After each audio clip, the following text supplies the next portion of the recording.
अस्सलाम वालेकुम। मौसम हमारे प्लांट्स पर बहुत ज़्यादा असरअंदाज होते हैं। सख्त सर्दी और तेज़ गर्मी दोनों ही हमारे प्लांट्स के लिए ख़तरनाक होते हैं और हमें इस ऐसे मौसम में अपने प्लांट्स की बहुत ज़्यादा केयर करनी चाहिए।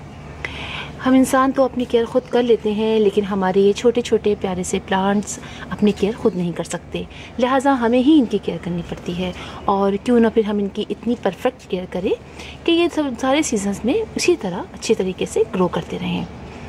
ये बातें सारी जो मैं आज आपको बता रही हूँ आपको यकीनन मालूम होगी, लेकिन अक्सर ऐसा होता है कि हम थोड़ा सा मिस कर जाते हैं और फिर आज दोबारा से आप उसको ज़हन नशीन कर लीजिए, इसलिए कि बहुत सारे क्वेश्चंस ऐसे होते हैं कि सभी लोग परेशान होते हैं कि उनके प्लांट सूख रहे हैं और गर्मियाँ चूँकि बहुत ज़्यादा पड़ रही हैं, इसलिए इनकी केयर करना थोड़ी मुश्किल हो रही है। सबसे पहले अगर हम अपने प्लांट्स की केयर की बात करें तो हमें ये मालूम होना चाहिए कि हमारा कौन सा प्लांट इंडोर है और कौन सा आउटडोर प्लांट है, कितनी उसको धूप की ज़रूरत होती है। और जो प्लांट जिनको सनलाइट पसंद होती है लेकिन इतने गर्म मौसम में जैसे कि आजकल चल रहा है, इसमें हमें उनको भी बहुत केयर करनी पड़ती है कि बहुत ज़्यादा वो भी सनलाइट में ना रहें, डायरेक्ट सनलाइट में। लिहाजा अपने प्लांट्स को उस जगह से जहाँ बहुत ज़्यादा सनलाइट आ रही हो आप मूव कर दीजिए और ऐसी जगह पर रख दीजिए जहाँ पर बहुत ज़्यादा सनलाइट ना आती हो।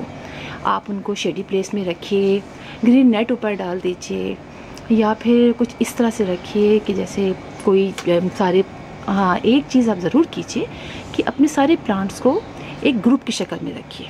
ग्रुप की शक्ल में रखने से ये होगा कि प्लांट्स को अगर धूप मिलेगी तो वो एक साइड से मिलेगी, दूसरे साइड की वहाँ से वो महफूज रहेंगी हवा लगने से, तेज़ धूप लगने से। और एक साथ कंजस्टेड रखने भी मत कर दीजिएगा, थोड़ा थोड़ा से फासले पर रखिएगा, इसलिए कि अगर हम बहुत ज़्यादा कंजस्टेड कर देते हैं तो हवा उसमें से गुजर नहीं पाती है। लिहाजा आप ग्रुप में रखिए लेकिन उनके थोड़े थोड़े फासले पर रखिए। बीच में आप पानी का कोई बाउल रख दीजिए ताकि प्लांट्स को पानी भी मिलता रहे, उसी में से नीवा हवा नमी जो है वो बरकरार रहे, इसलिए कि बहुत ज़्यादा लू चल रही है, ऐसे में प्लांट्स की हालत भी बहुत बुरी हो रही है। तो एक तो ये हो गया कि आप उनको ग्रुप में रखेंगे, उनको शेडी प्लेस में रखिएगा। और दूसरी बात करते हैं हम पानी की, तो पानी बहुत ज़रूरी है। आपका प्लांट धूप भी बर्दाश्त काफ़ी हद तक कर लेगा लेकिन पानी वो बर्दाश्त नहीं कर सकता, इसलिए कि पानी अगर हम कम कर डालेंगे तो वो सूखने लग जाएंगे।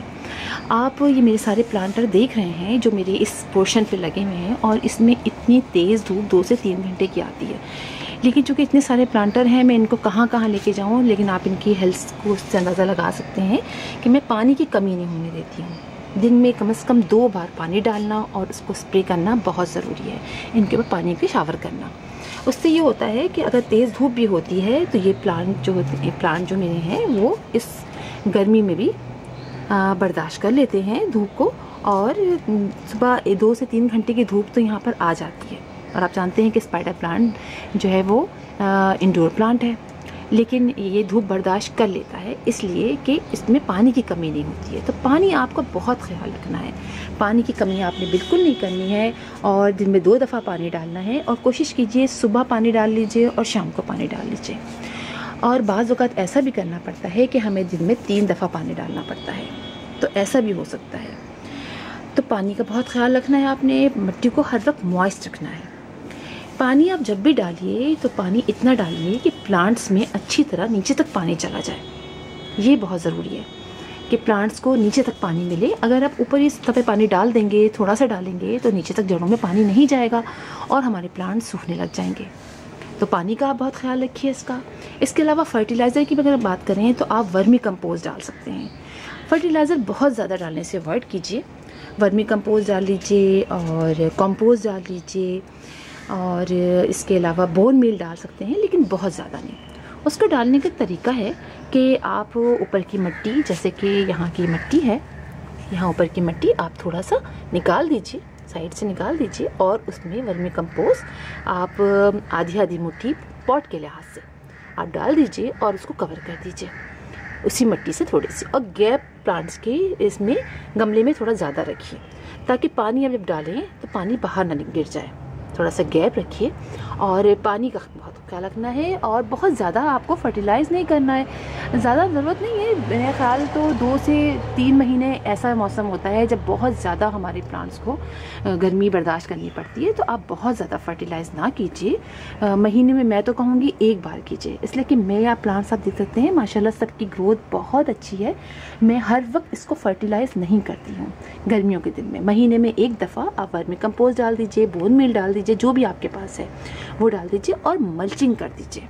अभी मैंने यहाँ से थोड़ी सफाई की है, मैंने इसमें से हटा दिए, वरना आप इन सब में मल्चिंग कर दीजिए। मेरे बहुत से प्लांट्स में मैंने मल्चिंग की हुई है। कोई भी मल्चिंग के लिए आप सामान ले लीजिए। आप इन्हीं के जो लीव्स सूखते हैं उनको रख दीजिए। आप इसके ऊपर कोई बेल लगा दीजिए, बहुत सारी बेल है, टर्टल वाइन है वो लगा लीजिए। कोई भी बेल, बेबी सनरोज़, हाँ बेबी सनरोज़ जो यहाँ पर रखा हुआ है वो लगा लीजिए। एस्पैरागस की जो ये है थोड़ी सी ये लगा दी, तब इसको कवर करना है आपने। आप जो ब्रांचेस टूट जाती हैं हमारे प्लांट्स की टूटती हैं उसको डाल दीजिए मल्चिंग, इस ताकि अंदर नमी बरकरार रहे। ये आप ज़रूर कीजिए। पानी के नीचे पॉट रख दीजिए ताकि पानी अंदर आहिस्ता आहिस्ता हमारा प्लांट जीता रहे। तो ये छोटी छोटी सी बातें हैं जो बहुत ज़रूरी हैं हमारे प्लांट्स के लिए। और इसके अलावा जब भी आप लिक्विड फर्टिलाइज़र आप बहुत अच्छे तरीके से डाल सकते हैं। आप लिक्विड फर्टिलाइज़र बनाइए गोबर की खाद का, और उसके अंदर आप नीम ऑयल डाल सकते हैं। नीम ऑयल बेस्ट है। कोई फंजीसाइड आप डाल दीजिए और फिर उससे आप ना सिर्फ ये कि अपने प्लांट्स के ऊपर छिड़काव भी कर दीजिए, बल्कि आप नीचे डालेंगे तो थोड़ा बहुत छिड़काव भी कर दीजिए और आपके सारे प्लांट्स बहुत अच्छी तरीके से ग्रो करेंगे। कोई इन्फेक्शन भी नहीं होगा और फंगस भी नहीं लगेगा, इसलिए कि गर्मियों में अक्सर बहुत ज़्यादा फंगस लग जाते हैं। तो आप ही देखिए मेरा प्लांट, आप ही देखिए एलोवेरा का प्लांट। हालांकि एलोवेरा के प्लांट के बारे में ये है कि इसको धूप पसंद होती है, लेकिन इसको भी मैंने ऐसी जगह रखा हुआ है और आप इसकी ग्रोथ देख सकते हैं कितना ज़बरदस्त हो रहा है और इतना ज़बरदस्त। और इसके बहुत सारे प्लांट्स मैं साइड से निकालती रहती हूँ, लेकिन इसके बावजूद आप देखिए कितना बड़ा हो रहा है। तो इसको भी मैं इसी तरह रखती हूँ कि डायरेक्ट सनलाइट में नहीं रखा, इसलिए कि इतनी गर्मी हमारे प्लांट्स बर्दाश्त नहीं कर सकते हैं। तो आप इनको इनडायरेक्ट सनलाइट में रखिए, कोशिश कीजिए पानी का पूरा ख्याल रखिए। बहुत ज़्यादा फर्टिलाइज़र डालने की ज़रूरत नहीं है।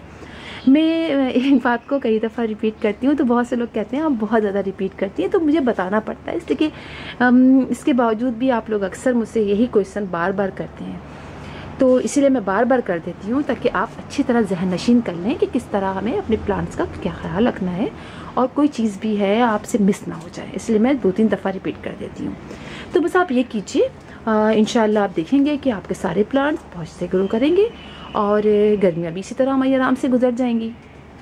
तो फिर इंशाल्लाह किसी और वीडियो में किसी और टॉपिक के साथ आपसे मुलाकात होगी। तब तक के लिए अल्लाह हाफिज़।